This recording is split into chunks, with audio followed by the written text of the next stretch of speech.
vamos meditar na palavra de Deus, vamos dar início a este seminário.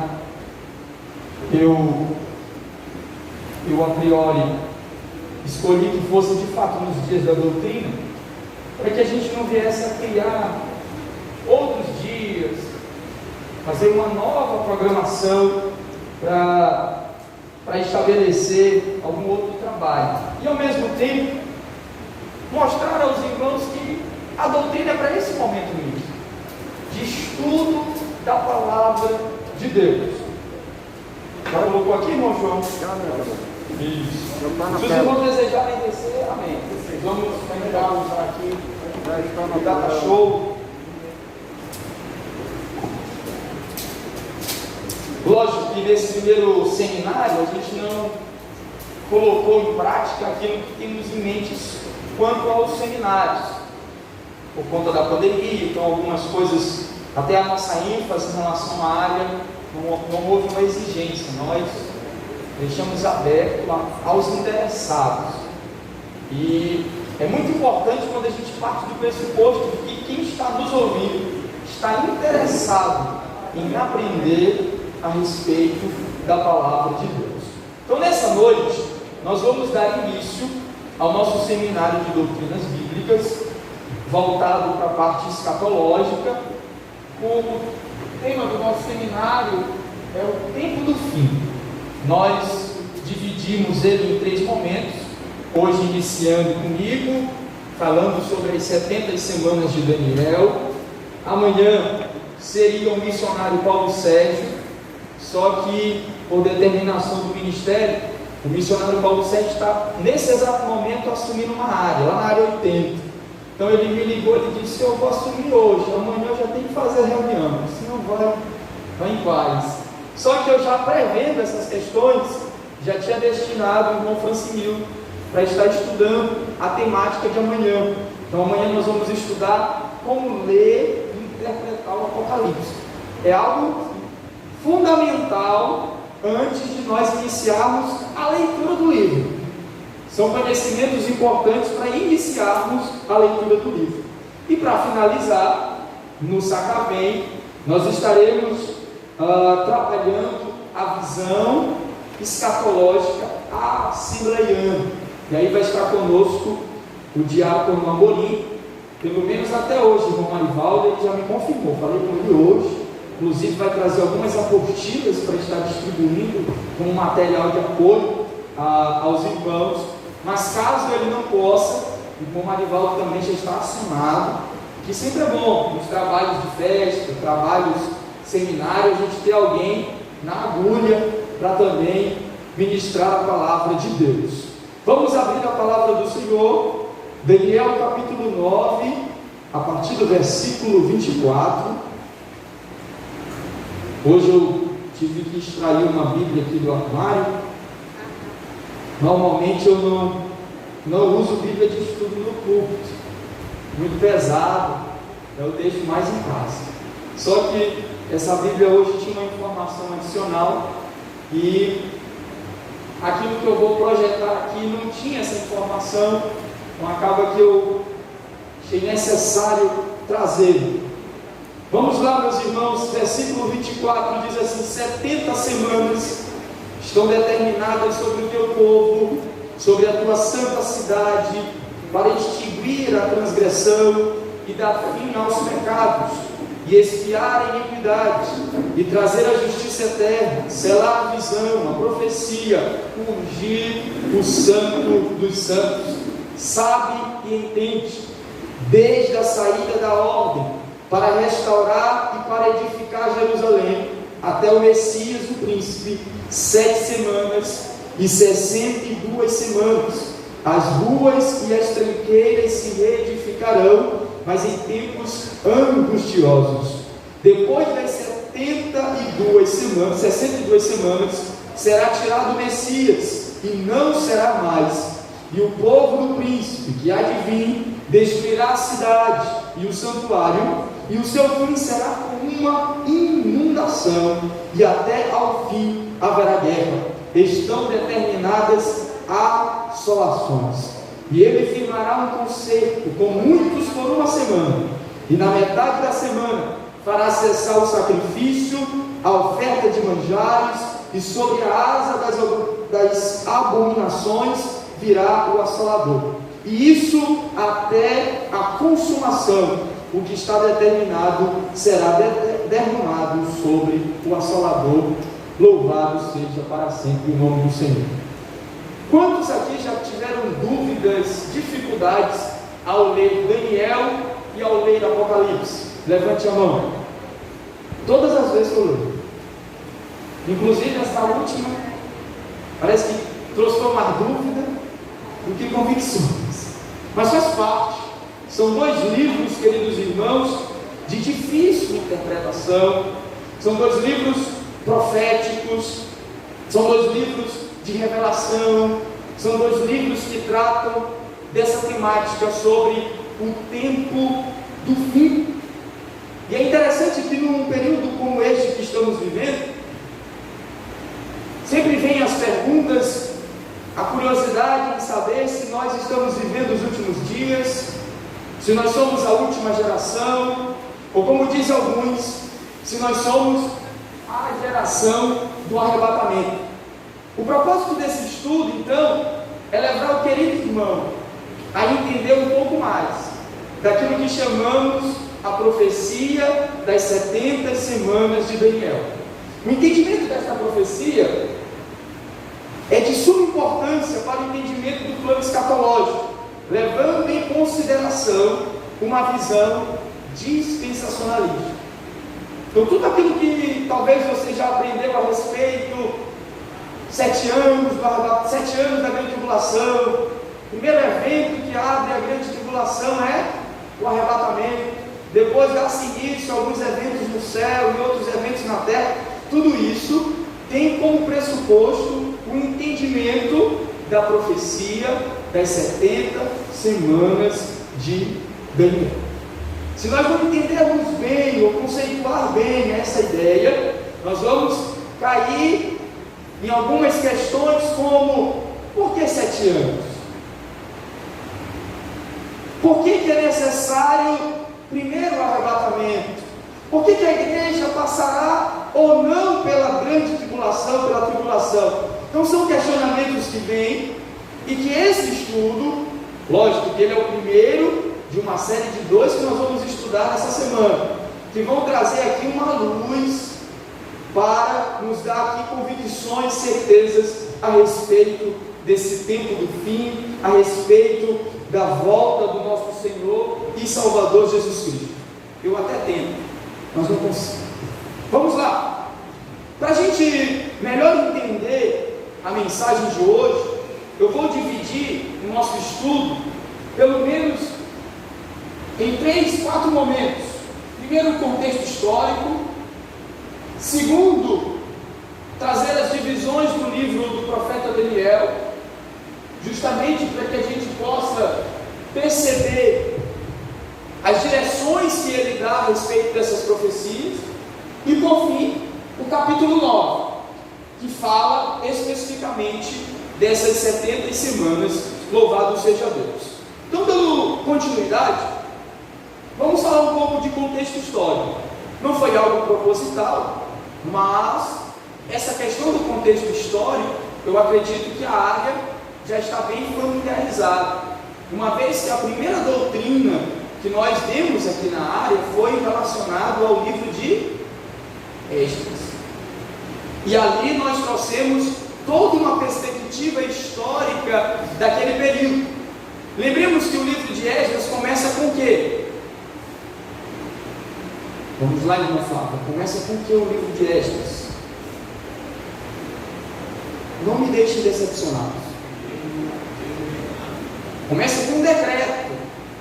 Decreto de qual rei? Rei Ciro. Josué já ganhou ponto. Muito bem. Só que aquele decreto, ele é referente já ao final dos 70 anos do cativeiro babilônico. Inclusive a babilônica já saiu, já sucumbiu, e aqui o rei Ciro, do reinado Medo-Persa, ele já tem a sua proeminência. Para a gente entender Daniel, nós temos que entender o contexto histórico dele. Então o livro começa no ano 605 a.C., quando a Babilônia conquistou Jerusalém e levou para o exílio Daniel, seus três amigos e outros. E durante o livro continua descrevendo o desaparecimento da supremacia babilônica, isso que acontece por volta do ano 539 a.C. O início de Daniel é muito bom. Ele vai falar um pouco da aventura, da história de Daniel. Acho que o som ainda foi embora. Os irmãos estão me ensinando aqui, está dando uma microfone. Muito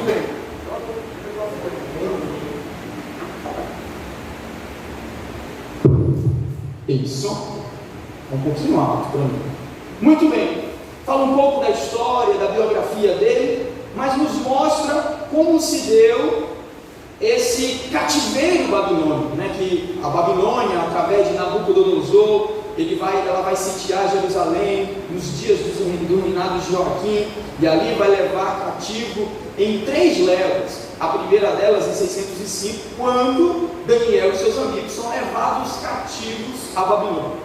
Se você abrir agora a sua Bíblia em Daniel, no capítulo 1, no último versículo, tem uma informação muito importante, que é o período onde Daniel ele vai permanecer servindo.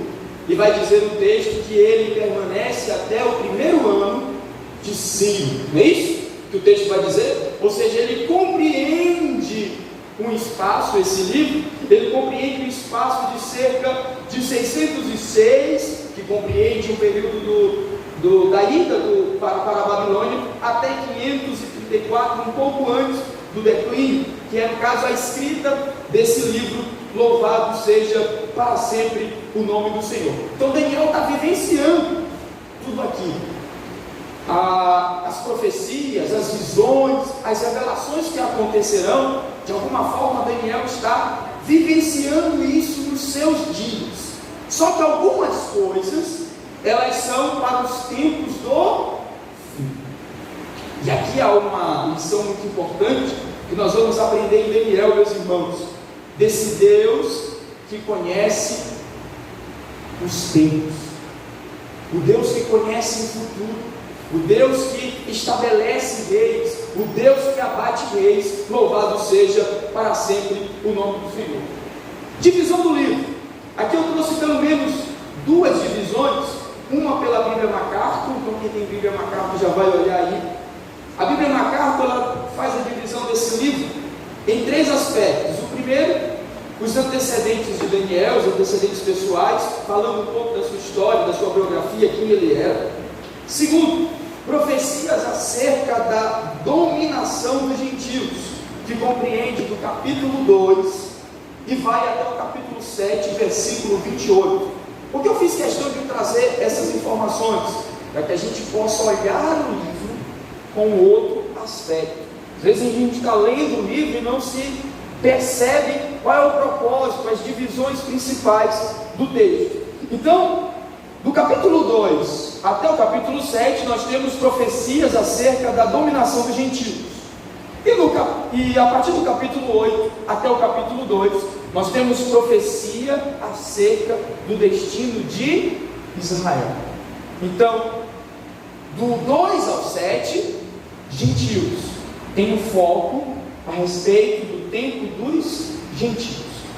A partir do capítulo 8, lógico que isso a gente vai perceber que durante a própria profecia, alguns aspectos estão relacionados também aos tempos dos gentios, porque no capítulo 10, no capítulo 11, ele vai tratar um pouco dos outros reinos que aparecerão. O professor Antônio Gilberto, ele já vai dividir, acredito que os irmãos estão lendo, ele divide em 2 momentos, uma parte histórica, seria do capítulo 1 ao capítulo 6, justamente porque tem muito de história aqui também, relacionado a Daniel, relacionado aos seus amigos, e a parte profética, que vai do capítulo 7 ao capítulo 12. Ele faz uma referência ao capítulo 2, que nós vamos já tratar aqui, que vai falar um pouco do reino dos gentios. Os irmãos estão entendendo? Como é um seminário, e as 70 semanas de Daniel não tem como falar sem tocar na história. Então eu estou aqui tentando ser o mais direto, o mais objetivo possível, sem tentar entrar em alguns debates, algumas questões teológicas, para que o irmão saia daqui compreendendo, não saia daqui com mais dúvida.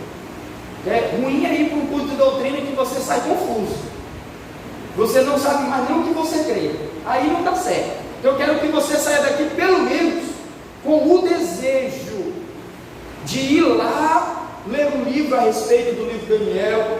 Quando ler o livro, lembrar de algumas particularidades, justamente para que isso lhe auxilie, entendendo o plano de Deus, o plano da redenção. Louvado seja para sempre o nome do Senhor. Então, nós chegamos aqui ao capítulo 2, eu vou dar ênfase ao capítulo 2 de Daniel e ao capítulo 7, para falar a respeito do reino dos gentios. E muito provavelmente você já deva ter ouvido falar sobre o sonho de Nabucodonosor, o sonho da estátua. Não é isso? Aquela estátua grande. Não é a estátua que ele fez para adorar a si próprio, não. Mas é a estátua do sonho. Aquele sonho que ele pediu para os sábios, que ele não lembrava o sonho e queria a interpretação do sonho. Como ninguém conseguiu, ele deu um decreto, e aquele que foi executar o seu decreto, que se chamava Arioque, ele foi apressadamente para matar todos os sábios, inclusive Daniel e os seus 3 amigos. E ali a Bíblia diz que Daniel pediu um tempo sobre falar com Arioque, e foi orar, pedir misericórdia ao Deus dos céus, e o texto vai dizer que numa visão de noite foi dado a revelação a Daniel. E no capítulo 2, Daniel vai descrever o sonho, e o sonho basicamente é isto aqui que está sendo apresentado, que é a estátua com a cabeça de ouro, os braços e os peitos de prata, essa parte de bronze, os pés de ferro as pernas de ferro e os pés de ferro e barro, cada um com a seu significado. E por que antes de eu falar das 70 semanas, eu tenho que falar dessas outras profecias? Para mostrar aos irmãos que Daniel ele recebe a revelação do governo dos gentios, o tempo dos gentios, e ao mesmo tempo ele recebe a revelação daquilo que vai acontecer com o seu povo, com a sua santa cidade. E o que nós vamos observar é que de alguma maneira vão se intercalar esses momentos, e aí nós vamos tirar a conclusão que o tempo que nós estamos vivendo hoje, de alguma maneira estamos sob o governo dos gentios, um tipo do Império Romano vigente nos dias de hoje, só que nós estamos em uma outra dispensação, conhecida como a dispensação da graça, dispensação da igreja, e que por isso, lá no final eu vou mostrar aos irmãos, que por isso nós não vamos passar, pelo menos na nossa visão dispensacionalista, assembleiana, pela grande tribulação. Para ganharmos tempo, não vou tentar trazer os versículos, mas capítulo 2, do versículo 32, 37 e 38, vai falar a respeito dessa cabeça de ouro. E essa cabeça de ouro, como o próprio Daniel vai mostrar, significava o Império Babilônico, na pessoa de Nabucodonosor. O segundo império, que tem o peito e os braços de prata, capítulo 2, do versículo 32 e versículo 39, é o império que vai derrotar o Império Babilônico. E isso vai acontecer por volta do ano 536, 539, que é o Império Medo-Persa. Na verdade, o Império Medo-Persa é uma coligação das regiões dos reis da Média e das regiões dos reis da Pérsia. E tem como seu principal precursor, principalmente para nós que estuda a Bíblia, Ciro. Porque Ciro vai ser aquele que vai trazer o decreto para o retorno, como nós vimos aqui em Esdras, no capítulo 1, do povo de Israel que estava cativo 70 anos na Babilônia. Após o Império Medo-Persa, se apresentará o Império Grego, que tem o ventre e os quadris de bronze, e que o seu principal líder conhecido aí na história, Alexandre o Grande, um grande articulador, um grande guerreiro. E, por fim, nós temos o Império Romano, que tem as pernas de ferro e os pés, parte de ferro e parte de barro. Daqui a pouco eu vou tentar trazer alguns outros elementos que vão explicar um pouco melhor esses reinos dos gentios. Por quê? No capítulo 2, nós temos o sonho de Nabucodonosor. Só que no capítulo 7, nós vamos ter a visão de Daniel dos animais. E esses dois capítulos, tanto o 2 quanto o 7, eles estão falando da mesma coisa, dos mesmos reinos, só que com elementos que vão dar a entender melhor na perspectiva histórica, na perspectiva profética, que se refere aos reinos dos gentios, do período governado pelos gentios. Os irmãos estão entendendo? Não durmam. Ariane, quer falar alguma coisa? Não. Muito bem. Alguns elementos interessantes que a gente pode narrar ainda aqui. Percebam que os metais eles vão perdendo um pouco de valor, né? Começa lá em cima com ouro, depois vem prata, depois vem bronze, depois vem ferro, depois vem barro. Isso traz uma lição muito interessante a respeito da deteriorização, da degeneração da humanidade.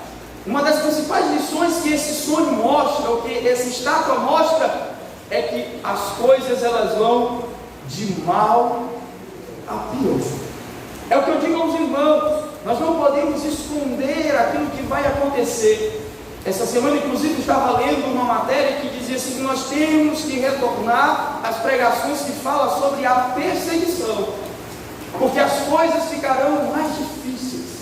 Ser crente vai ficar mais difícil. Você vai ter que, de fato, demonstrar, a partir da sua coragem, da sua lealdade, que você serve a Deus. Louvado seja para sempre o nome do Senhor. E aí eu volto aos irmãos, eu peço aos irmãos que a gente saia do capítulo 2, que já é um texto mais conhecido, por conta até mesmo das pregações de jovens, e aí a gente vá para o capítulo 7. E aí aqui eu quero gastar um pouquinho mais de tempo para explicar essas visões dos animais. No capítulo 7 de Daniel, ele vai ter a visão dos 4 animais simbólicos.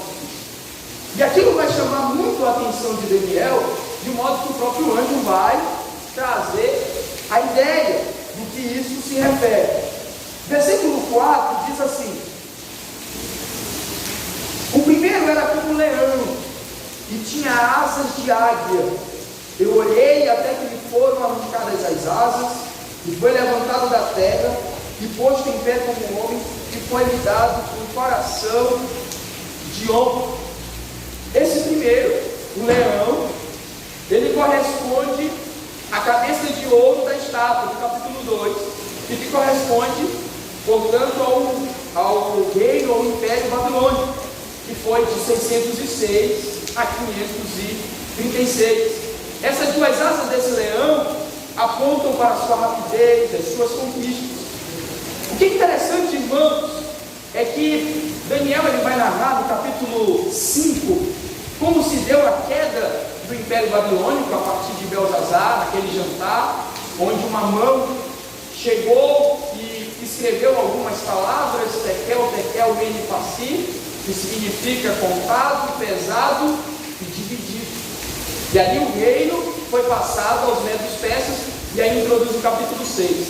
Só que o capítulo 4 é um texto muito importante que não pode ser negligenciado, especialmente no estudo das profecias e das 70 semanas de Daniel. A Bíblia fala que Nabucodonosor ele se exaltou de tal maneira, que Deus, vendo aquela soberba daquele coração em Dona Elza, fez com que ele tivesse demência, ficou louco.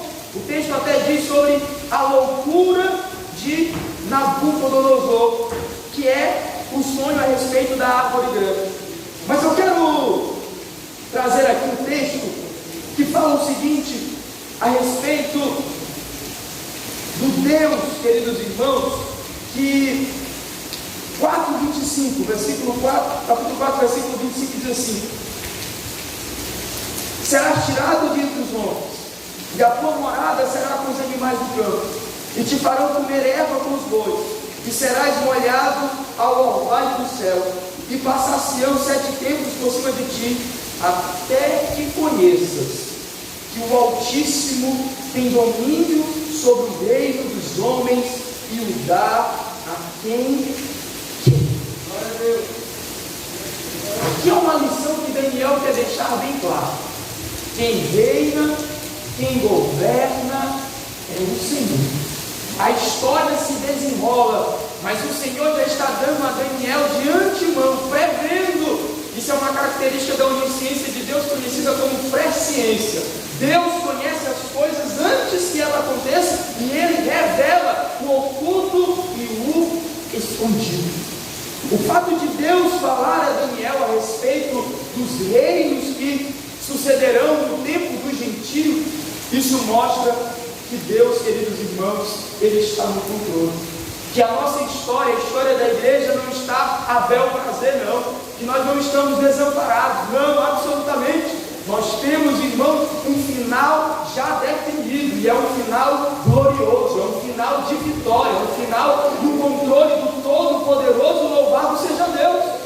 E é certo que nesse período vai ter dificuldades, vai ter guerras, vai ter problemas, vai ter grandes assolações, vai ter perseguições, mas como diz o texto sagrado, mas aquele que perseverar, esse será salvo. Louvado seja Deus. Então, continuando, nós temos o leão, no capítulo 7, que é um dos animais, e que simboliza, leão, aqui, as duas asas do leão, que simboliza a cabeça de ouro da primeira, do sonho de Nabucodonosor. O segundo animal que Daniel vê está no versículo 5, quando ele diz: continuei olhando, e eis aqui o segundo animal, semelhante ao urso, o qual se levantou de um lado, tendo na boca 3 costelas entre os seus dentes, e foi-lhe dito assim: levanta-te, devora muita carne. Esse animal, esse urso, corresponde ao peito e aos braços de prata, que simbolizam o império Medo-Persa. Ainda no capítulo 8 de Daniel, no versículo 20, esse mesmo império, ele vai ser representado por um carneiro. E eu quero trazer essa questão do carneiro, porque eu lembro que quando teve o atentado às Torres Gêmeas, quantos lembram que o atentado às Torres Gêmeas? Foi 2001, 11 de setembro de 2001, foi? E aí, na internet, depois todo mundo foi procurar versículo bíblico para mostrar essa profecia. E eles encontraram nesse carneiro a imagem das Torres Gêmeas. Só que, queridos irmãos, fica muito claro, porque o próprio texto bíblico em Daniel vai dizer que esse carneiro do capítulo 8 se refere ao império Medo-Persa. E aquele mais alto se refere à Pérsia. E essas costelas que estavam na boca do urso, aqui do versículo 5, do capítulo 7, se referem a 3 regiões que foram conquistadas, uma após a outra: Babilônia, Lídia e Egito. Porque esses impérios, naquela época, eles tinham uma expansão como império mundial. Nabucodonosor inaugura isso mesmo. O texto de Daniel diz que todos os homens debaixo da terra foram governados, estavam sob a regência de Nabucodonosor. O outro animal é o leopardo, versículo 6. Depois disso, eu continuei olhando, e eis aqui outro, semelhante a um leopardo, e tinha 4 asas de ave nas suas costas, e tinha também esse animal 4 cabeças, e lhe foi dado domínio. Esse leopardo refere-se ao ventre de bronze do capítulo 2 da estátua de Nabucodonosor, que se refere ao Império Grego, que foi dos anos 331 a 146. No capítulo 8, esse mesmo império volta na figura de um bode. As representações das 4 asas simbolizavam que eles seriam mais ágeis, mais guerreiros do que o império babilônico. E essas 4 cabeças referiam-se às divisões que aconteceriam após a morte de Alexandre o Grande, que foram Egito, Macedônia, Síria e Ásia. Os estudantes de história vão lembrar que dessas dinastias gregas, dessas divisões, surgiram os Ptolomeus e os Seleucidas. E isso vai ser de grande importância para o estudo do período interbíblico de 400 anos de silêncio profético. Sequenciando, o último animal, e aqui eu quero chamar a atenção para justamente entrar nas 70 semanas, esse último animal que é visto, se o irmão ler o capítulo 7, vai chamar muito a atenção de Daniel, porque ele não consegue descrever, ele vai até perguntar o que significa esse 4º animal. E esse 4º animal, que corresponde às pernas e os pés da estátua do capítulo 2, se referia ao Império Romano. E lembremos que quando Jesus veio na plenitude dos tempos, o império que estava naqueles dias era o Império Romano. Só que esse Império Romano, a ideia dele se estende como se nós estivéssemos vivenciando um tipo de Império Romano vigente nos dias de hoje, não como aquele daqueles dias, que tinha a figura do César, não, mas uma forma de governo dos gentios. Inclusive, o professor Antônio Gilberto, ele vai dizer o seguinte, vou até voltar lá mais tarde, que os pés de ferro e barro, essas 2 partes simbolizavam o Império Romano do Ocidente e o Império Romano do Oriente, que de fato foi dividido em 395, sendo um sucumbido logo próximo no século V e o outro já lá no século V, que era a antiga Constantinopla, a atual Turquia de hoje. E ele vai dizer o seguinte, que isso se estende à ideia quando ele pega essa mistura de ferro e barro, que são matérias que não se ligam, né, não se juntam. E ele aponta isso para dizer o seguinte, que o tempo dos gentios, que é esse tempo que nós estamos vivenciando, não seria de nações unidas, muito pelo contrário, seriam de nações que estavam sempre em grandes conflitos. E o que nós temos visto da era cristã até os dias de hoje? Temos visto sempre conflitos. É como se a gente estivesse em barril de pólvora. As relações geográficas, geopolíticas são muito grandes. Inclusive, nós estamos aqui ministrando e agora mesmo está tendo várias brigas na faixa de Gaza, inclusive contra o próprio Israel. Os irmãos viram a tecnologia de Israel a respeito dos drones? Não é coisa de Deus, irmão. O saber se multiplicará.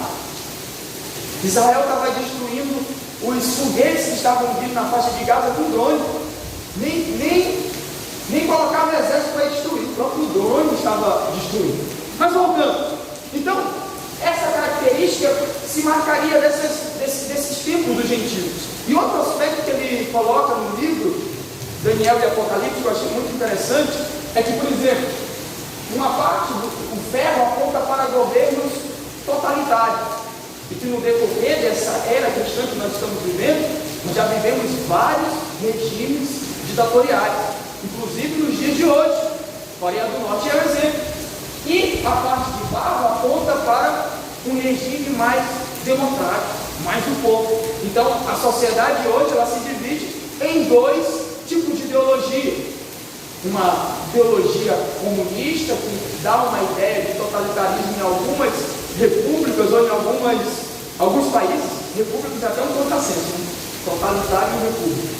Em alguns países e em outros uma questão mais democrática. Aí sim cabe o texto de república. Pois bem, então esse 4º animal, que Daniel ele fica preocupado aqui no capítulo 7, justamente aponta para esse Império Romano, tanto daqueles dias, irmão Diniz, como para essa forma de Império Romano que nós estamos vivenciando hoje, mas sobretudo aponta para o futuro, aponta para o governo do anticristo. E aqui a gente já começa a pensar em 70 semanas de Daniel. Percebam que antes de eu entrar nas 70 semanas, eu tenho que dizer para os irmãos o seguinte: a profecia veio mostrando o tempo dos gentios. E aí eu levo os irmãos lá para Lucas.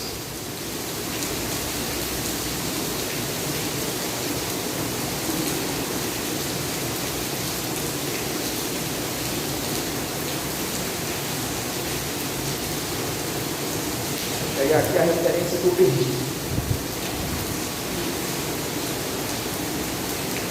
Essa expressão tempo do gentio, se alguém encontrar, é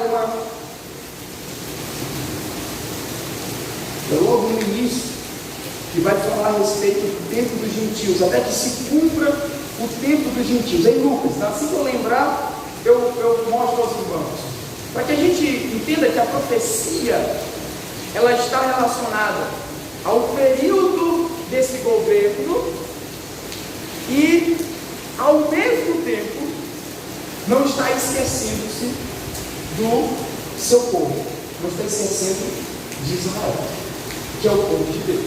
Amém? Pois bem, só fazer algumas leituras de compreensão. Ainda dentro desse quarto animal, a gente vê que esse quarto animal ele tem 10 chifres. Vamos lá para Daniel, capítulo 7. O bom que está chovendo que não precisa terminar cedo. Oi? Lucas 21, 24. Leia aí, irmão Marivolta, com vontade. Pensei que era mais na frente. Lucas 21, 24. Cairão aqui de escada para todas as nações, serão levados cativos. Jerusalém será cuidado dos seus gentios, até que os tempos de gentios se completem. Se cumpram.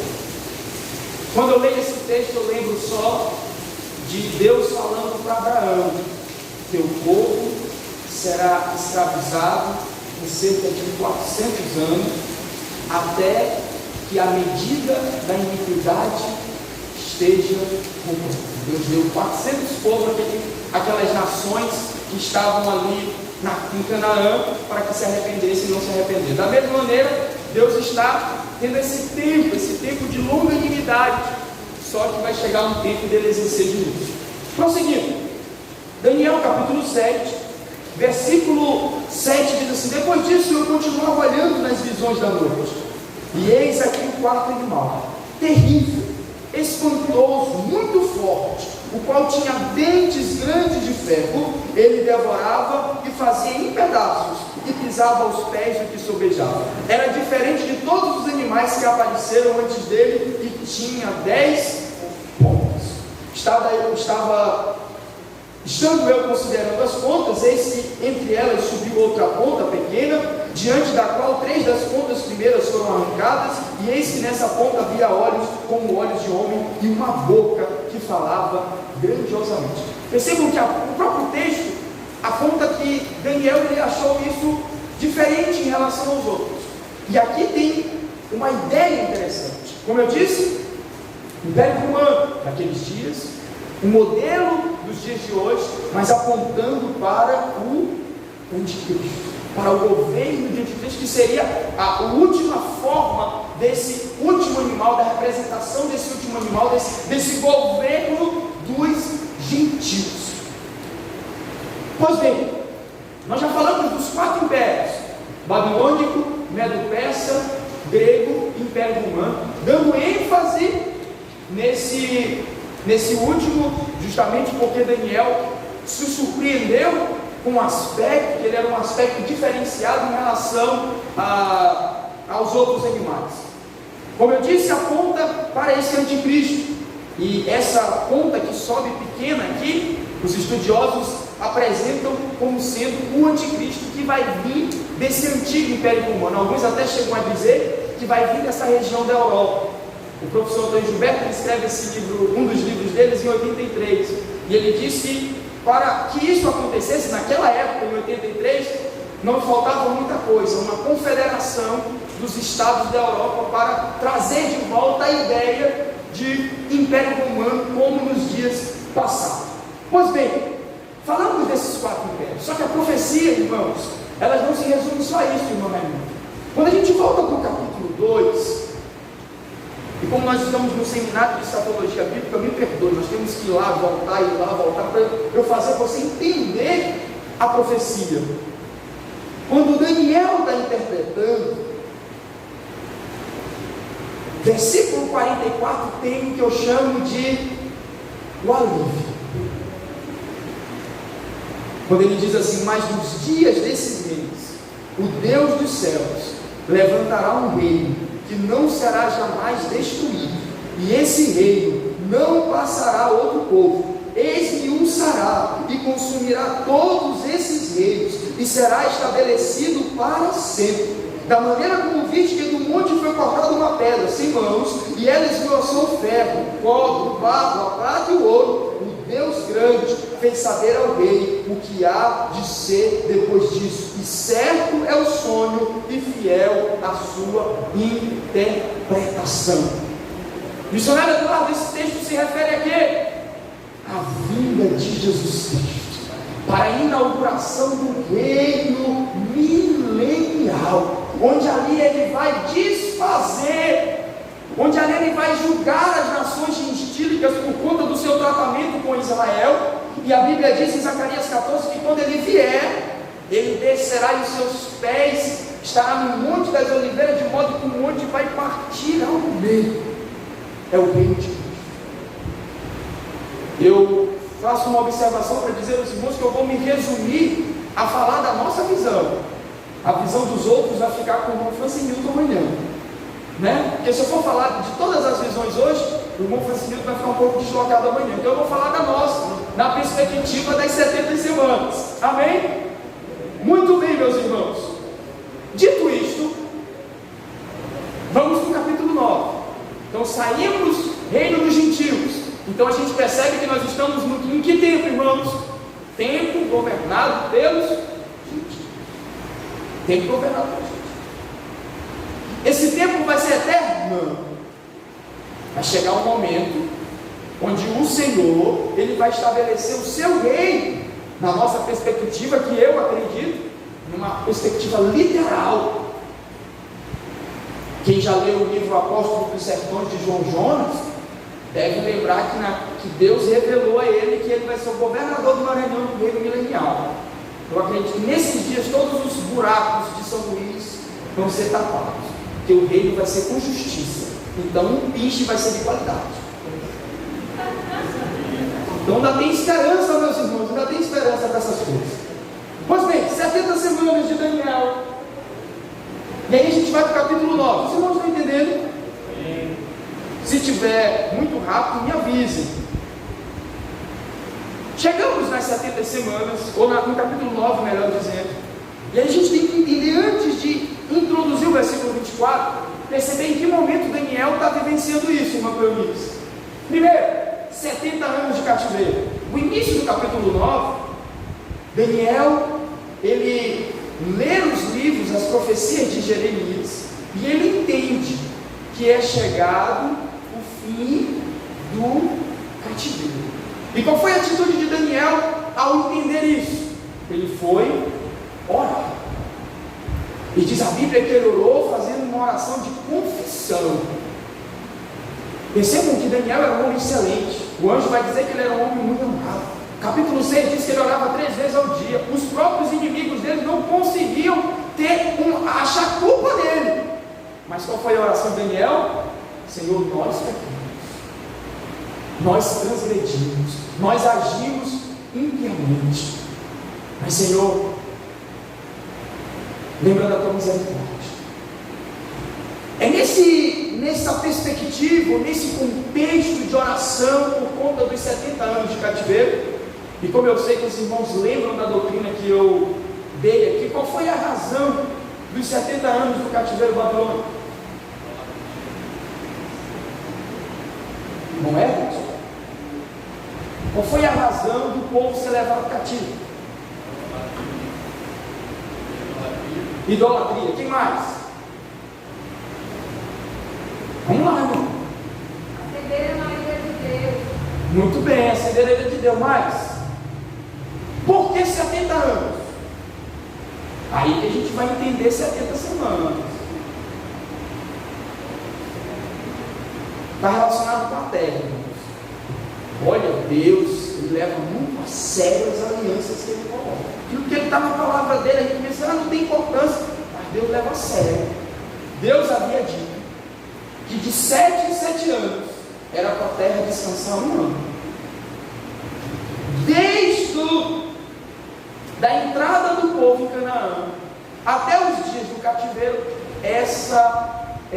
esse preceito da lei foi quebrado, não foi observado. Isso dá cerca de 490 anos. Deus estabeleceu um período onde o povo sairia cativo, cativeiro é tirado, e a terra ia descansar. Aqueles anos correspondem aos anos sabáticos que não foram observados na lei do Senhor. Então 490 anos, fazendo aqueles cálculos proféticos, vai dar 70 anos de cativeiro babilônico. No final desses 70 anos de cativeiro, Daniel está orando. Imagina, o Senhor está na hora de voltar para Jerusalém, Senhor, mas a gente não consegue ver como isso vai acontecer. A gente já aprendeu na doutrina que Ciro vai ser usado por Deus. Deus usou Isaías cerca de 150 anos antes para profetizar a respeito de Ciro, que ele seria a mão que Deus levantaria através de Ciro. O povo voltou na primeira leva com Zorobabel, a segunda leva com Esdras, a terceira com Neemias, tudo isso nos anos especificados. Enquanto ele estava orando, veio uma palavra, uma resposta para Daniel.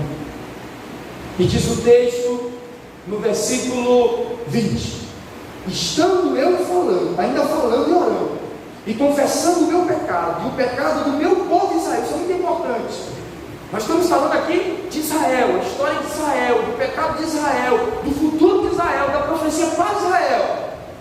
E lançando a minha súplica perante a face do Senhor meu Deus, pelo monte santo do meu Deus, estando eu, digo, ainda falando na oração, o varão Gabriel, que eu tinha visto na minha visão ao princípio, ele voou rapidamente e tocou-me a hora do sacrifício da tarde, e me instruiu e falou comigo e disse: Daniel, agora saí para fazer-te entender o sentido.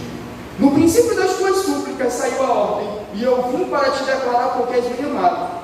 Toma, pois, bem o sentido na palavra, e entende a visão. Orando por conta do final dos 70 anos de cativeiro, agora ele recebe a visão, a revelação, que 70 semanas estão determinadas sobre o povo e sobre a santa cidade. Isso é maravilhoso, irmãos. O nosso Deus, Ele já tem tudo definido, Ele já tem tudo escrito, já tem tudo determinado. Nada vai fugir do controle dele. As nações se embraveceram, os reinos se moveram, como diz o Salmo 46, mas ele levantou a sua voz e a terra se derreteu. Louvado seja Deus. Agora o anjo vai trazer a palavra a Daniel a respeito dessas 70 semanas. 70 semanas de anos. E aí a gente tem que entrar na ideia profética. Aqui não caberia 70 semanas de dias, porque o espaço daquilo que ele colocou para que se aconteça nessas 70 semanas não cabe dentro dessas 70 semanas de dias.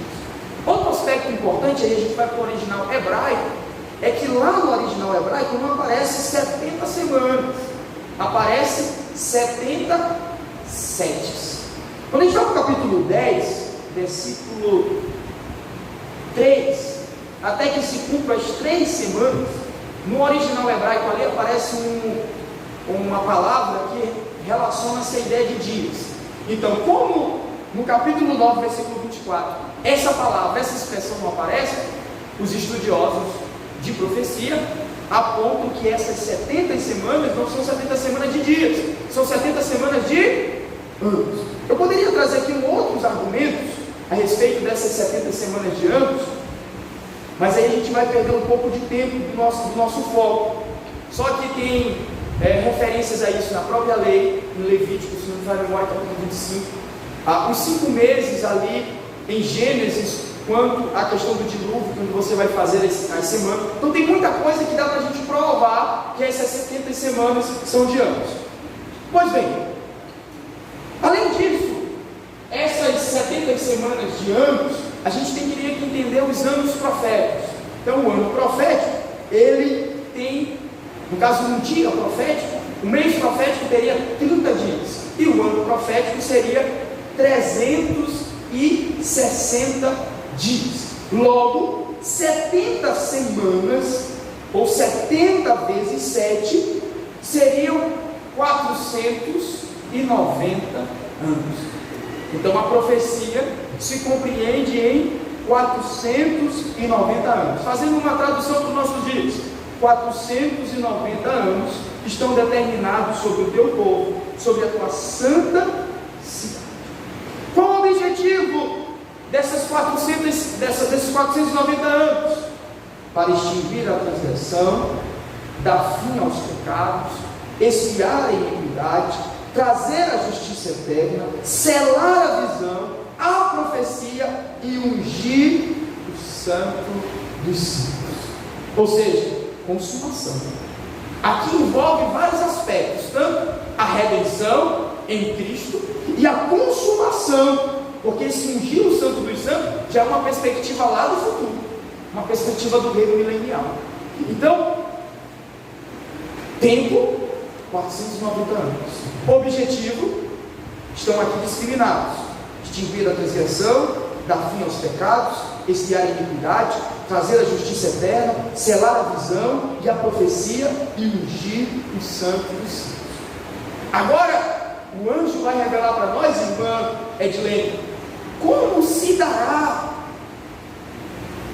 a divisão dessas semanas. Que essa divisão dessas semanas se dá em 3 grupos, e o texto continua: sabe e entende. Desde a ordem da saída para restaurar e para edificar Jerusalém até o Messias, o príncipe, 7 semanas e 62 semanas, as ruas e as tranqueiras se reedificarão, mas em tempos angustiosos. Os irmãos conseguem ver a divisão? A primeira divisão é num grupo de 7 semanas, a segunda num grupo de 62 semanas, e a última num grupo de 1 semana, que vai dar justamente esta figura. Então, a primeira semana, as 62 semanas, que a soma, no caso das 69 semanas, que compreende 483 anos. Temos aqui o período da igreja, o período de Cristo. Eu vou entrar já em detalhes dos anos. E aqui a última semana, arrebatamento, início da grande tribulação, 7 semanas. A gente já vai entrar nesse aspecto da metade da semana. Então, a divisão das 70 semanas de Daniel se dão dessa forma: primeira divisão, 7 semanas; segunda divisão, 62 semanas; e terceira divisão, a última semana. Os irmãos estão comigo ou não? Alguém dúvida? Alguém quer que a gente repita alguma coisa? Que alguns irmãos já estão dormindo. Vamos lá.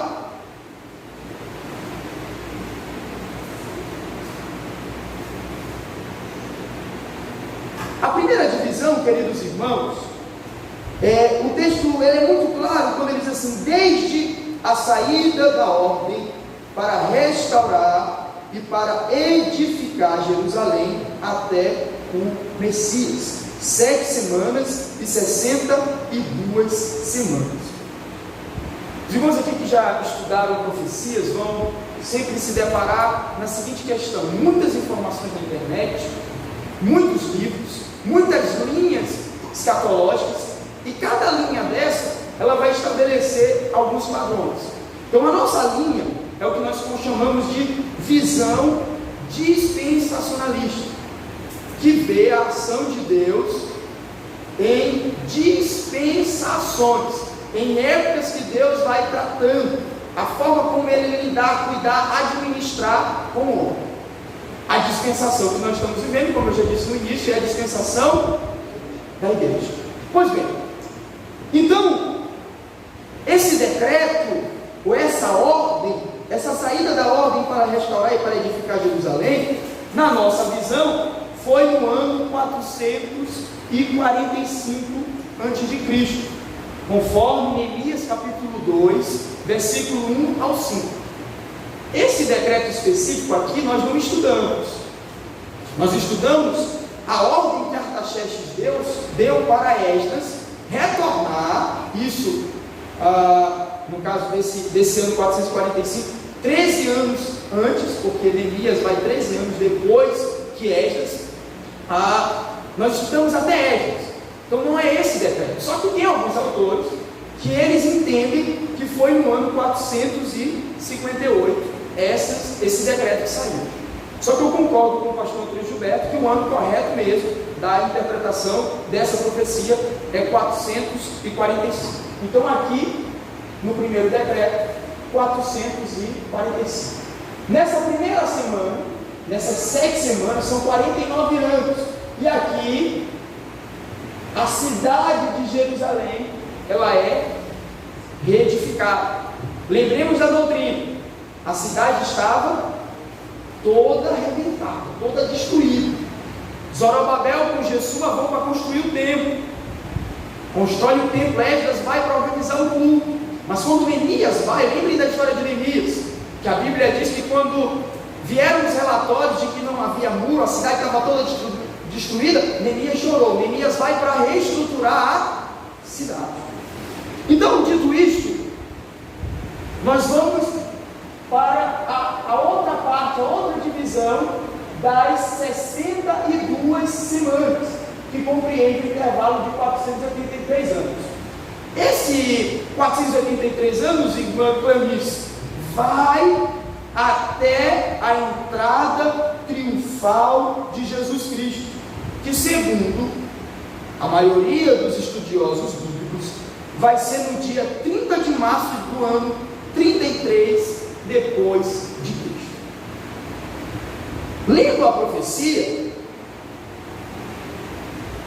ela mostra que 7 semanas, com mais 62 semanas, no caso 69 semanas, que corresponde a 483 anos, elas vão ter que dar até Cristo, antes da morte. Porque o que ele diz no versículo 26? E depois das 62 semanas, será tirado o Messias e não será mais. Que aponta para quê? Para a crucificação, para a morte de Jesus Cristo. Então perceba que até aqui há um cumprimento literal dos anos proféticos. E aí traz uma palavra de esperança para nós, irmãos. Se Deus tem cumprido a sua palavra até aqui, por que não acreditar que Ele vai cumprir até amanhã, até o final? A Bíblia diz que passarão os céus e a terra, mas as minhas palavras não passarão. Louvado seja para sempre o nome do Senhor. Entendido, irmãos? Então, as 70 semanas iniciam com o decreto dado por Artaxerxes a Neemias para reconstruir a cidade de Jerusalém. As primeiras 7 semanas, reconstrução de Jerusalém. As 62 semanas vão até Cristo. A maioria dos estudiosos vão dizer a entrada triunfal de Cristo em Jerusalém, que é uma semana antes da crucificação, quando ele é recebido por ramos. As pessoas dizem: bendito aquele que vem em nome do Senhor. Para você ver, irmão Diniz, na primeira semana é bendito que vem no nome do Senhor, na outra, crucifica. Faz parte do ser humano. Uma hora a gente é bom, outra hora a gente é ruim. Isso faz parte, são lições que a gente vai aprender. Mas vamos seguir, meus irmãos, porque a gente fica assombrado com a veracidade das Escrituras. Olha o que o texto diz: e o povo do príncipe que há de vir destruirá a cidade e o santuário. Irmãos, quem lê a história sabe o quê? Que no ano 70 depois de Cristo, o soldado Tito, que era o general Tito, invade a cidade de Jerusalém, destrói a cidade inteira e sobretudo o templo. E ali se cumpre a profecia de Jesus Cristo em Mateus capítulo 24. Mateus capítulo 24 inicia da seguinte forma: os discípulos estão impressionados com a beleza do templo e mostram para Jesus a beleza do templo. E Jesus volta-se para ele e diz: não ficará pedra sobre pedra que não seja derrubada. Aquilo atrai a atenção, a curiosidade dos discípulos, e eles vão perguntar a Jesus uma hora de volta: diz-nos, quando sucederá estas coisas? Que sinais haverá da tua vinda e do fim? A partir disso, Jesus vai falar um pouco a respeito de grande tribulação, vai falar um pouco a respeito desse período quando Jerusalém ia ser incendiada pelos romanos. No ano 70, a cidade de Jerusalém é destruída, o templo é destruído, e de lá, meus irmãos, os judeus se espalharam. Percebam a profecia que diz: e depois das 62 semanas será tirado o Messias e não será mais, e o povo do príncipe que há de vir destruirá a cidade e o santuário. Aconteceu? Aconteceu. E o seu fim será como uma inundação. Aparentemente a gente olha e pensa que é com água, mas a ideia aqui não é inundação com água. A ideia que o original passa aqui é que vai ser avassalador, e foi justamente isso que aconteceu no ano 70. Foi tão rápido, foi algo tão horrível, que os judeus saíram correndo. A história fala que eles estavam com tanta raiva que tiraram pedra mesmo do templo, que era de ouro, e levaram para fazer alguma coisa. Era de ouro. Pois bem, do ano 70, irmãos, o que nós temos observado no decorrer da história é que o povo de Israel é um dos povos mais perseguidos. Você pode pegar aí na história. Idade Média, cruzadas. Qual era a intenção das cruzadas? De um dos judeus também. Não apenas os judeus, mas recuperar a cidade santa que foi conquistada pelos muçulmanos, algumas coisas nesse sentido. Saímos aqui do período da Idade Média, entrando aqui na Idade Moderna, século XX, a Segunda Guerra, Holocausto, judeus. A partir de 1948, e aqui a gente tem que ficar ligado, irmãos, desde aquela data, os olhos de todo mundo estão apontados para Israel, que é conhecido como o relógio da profecia. O relógio de Deus é a figueira, perdão. A partir daquela data, quando Israel ele foi reconhecido como um Estado, cumprindo a profecia que dizia: pode-se uma nação surgir num só dia?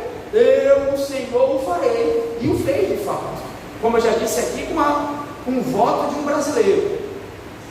Eu esqueci se é Oswaldo Cruz ou Oswaldo de Aranha.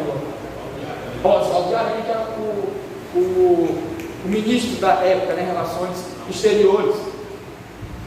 Então, desde aquela época, há o que eles chamam de retorno dos judeus para a cidade de Jerusalém. E isso é profético, porque é necessário que os judeus estejam lá todos juntos para a última semana, para o momento onde Cristo aparecerá, vai fazer aliança de 7 anos. No meio daqueles 7 anos ele vai romper a aliança, mas o Redentor, mas aqueles que eles o transpassaram, aqueles que eles rejeitaram, a pedra fundamental vai aparecer para salvar o remanescente, para salvar o seu povo. Louvado seja Deus. Então, chegamos aqui até o ano 70. E alguém pode me perguntar: 69 semanas, ok. E agora, 70? É o que chamamos de um parêntese na profecia. esse parêntese ou a lacuna entre a 69ª e a 70ª é o que nós chamamos de dispensação da graça, dispensação da igreja, tempo da igreja, tempo da pregação do evangelho, dessa salvação também para os gentios. E essa última semana, o texto diz: e ele, versículo 27, ele firmará um concerto com muitos por uma semana, que no caso é essa última semana da profecia, a 70ª. E na metade da semana fará cessar o sacrifício e a oferta de manjares, e sobre a asa das abominações virá o assolador, e isso até a consumação, e o que está determinado será derramado sobre o assolador. A nossa visão assembleiana, que vai ser colocada com mais clareza na quinta-feira, nós acreditamos que a igreja não passará pela tribulação, que antes de iniciar a última semana dessa profecia, a igreja vai ser arrebatada. E depois desse estudo aqui, alguém poderia me falar um motivo pelo qual a igreja deveria ou deve ser arrebatada? Sem pegar outros versículos, só a partir desse estudo. Não?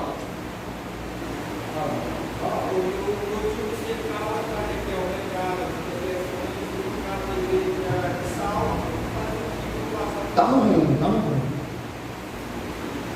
Alguém mais? A própria profecia disse que a igreja não passará pela grande tribulação. Mas aqui a gente não está falando de igreja, Vicky. Não tem versículo aqui para a igreja, só de maneira indireta. Vou ser bem claro, até então nós estamos falando de Israel. 70 semanas são determinadas para o teu povo e sobre a tua santa cidade. Não envolve igreja. Nesse particular, a última semana não tem um ponto para a igreja, tem sim para Israel. E também para as nações gentílicas que vão ser contra Israel, que vão ser julgadas. Então, só nesse estudo nós podemos tirar um argumento que nos diz o seguinte: as 70 semanas, na última nós não vamos estar, porque elas fazem parte do plano de Deus para nós vamos ser arrebatados. O arrebatamento da igreja, ele vai iniciar esse processo final. Porque após o arrebatamento da igreja, surgirá o anticristo. E aí, irmãos, não fiquem achando ou querendo descobrir quem vai ser. Eu lembro que já desde novo a gente vem discutindo. Já falaram que era o Barack Obama, que ia ser o anticristo. Já falaram que era o Papa João Paulo II. Se bem que o Papa João Paulo II falaram outra coisa. Ultimamente estão falando que é o Emmanuel Macron, da França.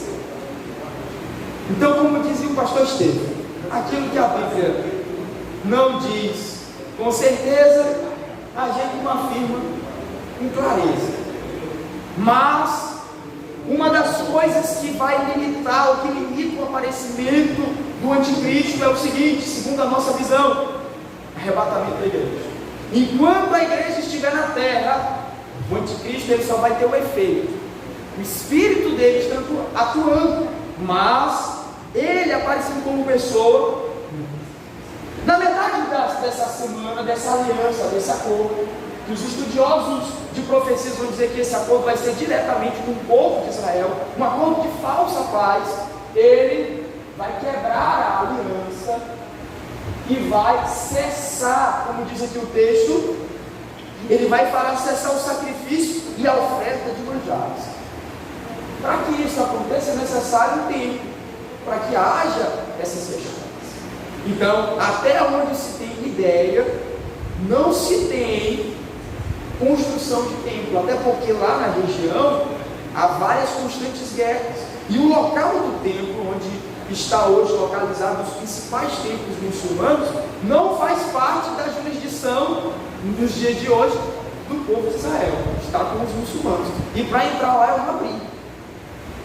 Só que o que hoje tem, isso eu posso afirmar com certeza, que eu já fiz essa pesquisa, tem um grupo de iniciativa privada que estão confeccionando as roupas dos sacerdotes e sumos sacerdotes e fazendo, pessoas, treinando pessoas, e aí com genealogia comprovada que de fato é da tribo, para que possam oficiar na construção do terceiro.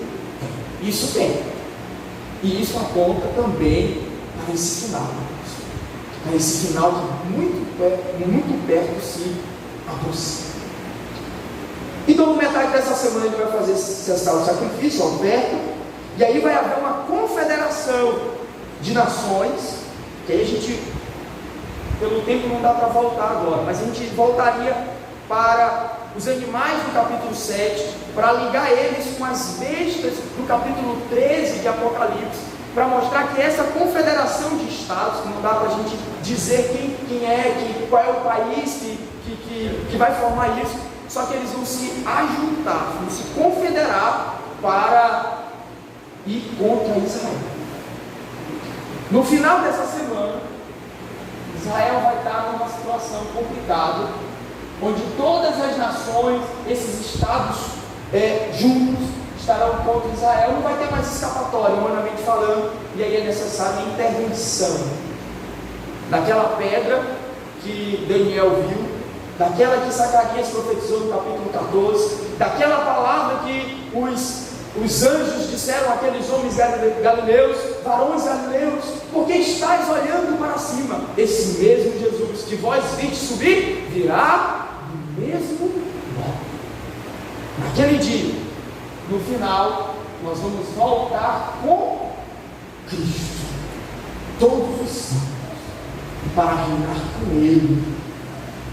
E aqui já vem as coisas de quinta-feira, milênio e outras questões. Então, queridos irmãos, a nossa proposta aqui não é ser exaustiva. Eu confesso aos irmãos que é um tema extremamente complicado, até porque dependendo da linguagem que nós vamos usar, algum irmão pode ficar sem entender. Eu tentei de alguma maneira que todos nós saíssemos daqui compreendendo. É lógico que eu não cheguei no nível do irmão Francinil, né? Mas a nossa ideia aqui é dizer para os irmãos o seguinte: Deus é soberano na história, e Ele sabe o que está fazendo. Nada foge do seu controle. Nós estamos dentro do plano profético de Deus. Nós somos a igreja do Senhor, e a igreja do Senhor não ficará abandonada, ela não ficará desamparada, ela não ficará à mercê. Os homens pensam que reinam, pensam que governam, mas é o Senhor que reina, é o Senhor que está no controle de todas as coisas. E no final de tudo, irmãos, vai ter vitória, vai ter triunfo. Nós vamos triunfar em Cristo, pois a Bíblia diz que nós somos mais do que vencedores naquele que nos amou. Amém? Dúvidas, perguntas, pode nos procurar depois do culto, para não perdermos tempo aqui, porque já é 9 horas, mas eu vou ficar aqui esperando para a gente conversar, e na Bíblia, tá bom? Para tirar de dúvida, porque tem dúvida, eu tenho dúvida de algumas coisas, porque a gente não sabe de tudo. Vamos ficar de pé, em nome do Senhor. Eu quero agradecer a paciência dos irmãos, e quero incentivá-los a continuarem nesta semana, indo nas congregações, amanhã na quarta-feira, como ler e interpretar o Apocalipse. É fundamental para você ler o Apocalipse, aprendendo aquilo que vai ser amanhã. E na quinta-feira, nós vamos ter a visão escatológica assembleiana. Na quinta-feira nós vamos aprender isso aqui, ó. O que vai acontecer nessa última semana, de acordo com a nossa visão. Amém? Os irmãos entenderam?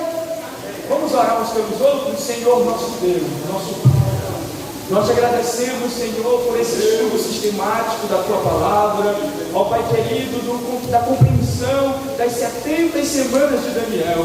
Ó Pai querido, te agradecemos, porque Tu não nos deixaste à deriva, Tu não nos deixaste, Senhor, sem conhecimento, sem revelação, muito pelo contrário, Tu deixaste a Tua palavra, a revelação, a profecia, Senhor, a fiel profecia, louvado seja Deus. E pedimos a Tua graça, para que a Tua palavra, Senhor, seja guardada em nossos corações, que possamos compreendê-la, vivê-la e esperar o cumprimento destas palavras, porque Tu és fiel, Senhor, e Tu cumprirás, como diz o profeta Jeremias, Tu zelas, Senhor, em cumprir a Tua palavra. Assim nos leva em paz nesta noite, debaixo da Tua segurança, oramos em nome de Jesus, amém, e graças a Deus.